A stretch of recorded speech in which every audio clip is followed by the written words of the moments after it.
Awesome. Welcome to Divine Talks, Ameka. Hey, how are you? I Thanks for can't, having me. yeah, of course, I can't complain. How are you doing? I'm doing well. Doing well. How about yourself? It's good and it's getting better. Every day. Exactly. Do you want to explain what you do and where people can find you at? Yeah. Awesome. So, my name's Ameka. I am a talent agent for Brower Entertainment. I am an A&R coordinator for the independent label The Code. And I also have my own agency called Hipster Booking and Marketing Agency. And you can find me on TikTok at MS Booking Agent 504. And my agency page is Hipster Booking and Marketing at that's on Instagram as well. How much of your job is actually managing egos, trauma, and insecurity? Hmm. I would say about 10% of my job is actually doing that. And I say that because the other 80% is mostly business Yep. and mostly dealing with the actual structure of booking, touring, music. But then there is a 10% of with some artists. At first of all, everybody has an ego, but some artists have bigger egos than others. And sometimes, you have to kind of cut that ego down a little bit or speak to them about that. Right. I haven't had too many issues with that, but I've had a few. And as far as like traumas, I've dealt with that a lot because a lot of artists have had bad experiences in the music industry with managers and just working with other artists and with agents. It's a lot of different things. So dealing with that can be tough because it's like you have to present yourself to them and let them know that they can trust you, but you also have to show them as well. And what was the other part of that question? Traumas and what else? And insecurity. Oh yeah, insecurity. I've dealt with that a great deal. A lot of artists aren't willing to grow. They Mm. aren't willing to try new things, try new sounds. And I've experienced that with this label that I'm working with now. We've actually dropped, the label head has dropped like 5 or 6 artists just because of them not wanting to move into a different space and grow and Right. move to the next level in their career. So, yep. Right. I appreciate that answer. Yeah. Question number two. What patterns have you noticed in artists or speakers who actually last versus those who burn out? The patterns that I notice, and this is the number one pattern I notice for artists that succeed and speakers or just entertainers in general, is authenticity. Mm, Being true to themselves and being true about what they want yep. about, in life, just and also knowing themselves as well. Um and burnout, what I've experienced is artists that are just chasing money. They're Yep. not passionate about what they do. They just want fame. They want to take shortcuts because it requires an everyday, daily thing. It's not an overnight thing, and there is no shortcuts. You can try to do whatever you want to do to try to do that, but it's not going to work. Right. And a lot of artists have burnt out because of that, because they're not in it for the right reasons. So I Yeah. always tell people, if you're not in it for the right reasons, don't even waste your time or my time.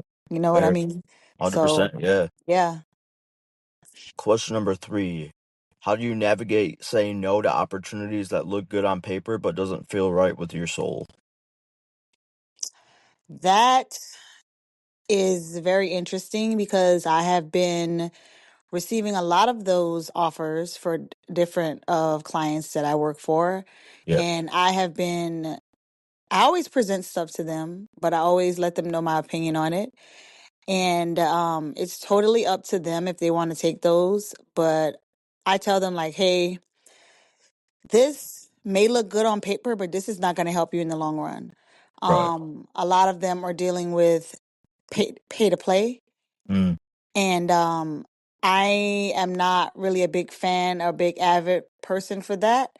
I don't usually present that to most of my clients. Some of them are still interested in it, but it's just not worth it to me because if you have to pay to show your talent, it's not worth it as far yeah, as I'm concerned. And most of the people that I have showed that to, they're not interested, and I don't blame them. But it's just a lot of it is just like a lot of it's a lot of trickery. A lot of promoters are trying to just make a quick buck instead of actually trying to help the artists. right. It's a lot of different things that are out there. So I try my best to not present that to my clients. If something doesn't align with me. And I talk to each and every one of them, so I kind of know what they want and what Yeah, they don't want. yep. So that's another thing as well. Question number 4. What inner work do you believe a artist must do before outer success can arrive? That kind of goes back with that other question. Yeah, Just basically knowing yourself, knowing who you are, being authentic to yourself, and knowing what you want out of your career. fair. Yeah, Yeah, have a 5-year plan, have a 10-year plan. Think outside the box. Don't just think for 2 or 3 weeks. You have to really think long term right. Yep. and know who your target audience is, know who you're speaking to, and know why you're speaking to them. Yeah. Number 5 is what insecurity does the industry quietly feed even at the top? The insecurity that the industry feeds at the top. I'm just gonna say money, because all they want, and this is in mainstream, is all they cares about is a dollar. Yeah, They really don't care about the artists unless you're like a huge artist, like I'm gonna just say Beyonce, yeah, or just someone like that has a huge platform that has built their following for years and years and years. But other than that, that's why you get these, one hit wonders, or these people have these runs or whatever. Good example is Lil Pump. yeah, yep, It's like it was just like a money thing, after he stopped generating the money, like where is he now? Or like 6ix9ine, just stuff like that. yep, It's all about a dollar. right. And exploitation is another thing as well. Mm, Exploitation for the money. You know what I mean? yep, 100%. Question number 6. What did this industry teach you to numb instead of heal? This industry taught me to numb rejection Mm, because you're gonna get rejected every day. yep. So you'll get 1,000 no's before you get one yes. So yeah, numb rejection. If you want to be successful, you can't really hold your feelings on your shoulders. You have to have thick skin. Oh yeah, 100%. Yeah, Right there very with you. very thick skin. Yep. So, yep, that's what you have to numb. Question number 7. At what point does chasing exposure start costing artists their identity? When they are um compromising their morals, when they are being exploited um for money, you know, Yeah, when they're doing anything for money, basically. Yeah, that's the whole thing. It's the dollar. Money yeah, ain't all good money's not good money. yeah, yeah, Yeah. that's for sure. Question number 8. Who decides when a artist is past their prime? This is difficult because we have so many independent artists now. Yeah, And I would say if you're in mainstream, the mainstream people decide, the powers that be, when you're done. But if you're independent, well, let me rephrase that because that's not necessarily true. The artist decides, I'll say that, yep, that's what I was saying. because we have people like one of my favorite artists of all time, Janet Jackson. I mean, she's almost 60 and she's still touring, she's still doing stuff, and she's in mainstream. Hmm. So, I'm gonna say the artist, yeah. Question number 9. If your soul could speak without fear of consequences, what would it confess? If my soul could speak without fear of consequences, Yeah, um, to be honest, I don't have fear of consequences because there you go. I'm gonna say what I want to say. And when I say those things, I am very cognizant of the consequences that may come behind it. Right. So if I say something, then I already know what repercussions I'm gonna have. So, yeah, that's the answer to Yeah. that. Question number 10. What truth about the music industry do you understand now that you wish you had never learned? If there is anything. Yeah, it's the powers that be are real. Oh, yeah. Watching all these things happen, like with Diddy and just a bunch of different things, that's a real thing.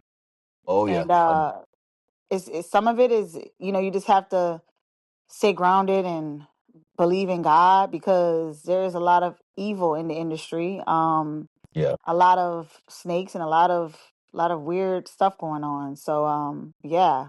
I mean, I'm glad I know about it now because I've always heard those conspiracy things, but Yeah. now within the last 10 years I've been seeing a lot of different things. I haven't dealt with that personally, but it's good to know what to look out for.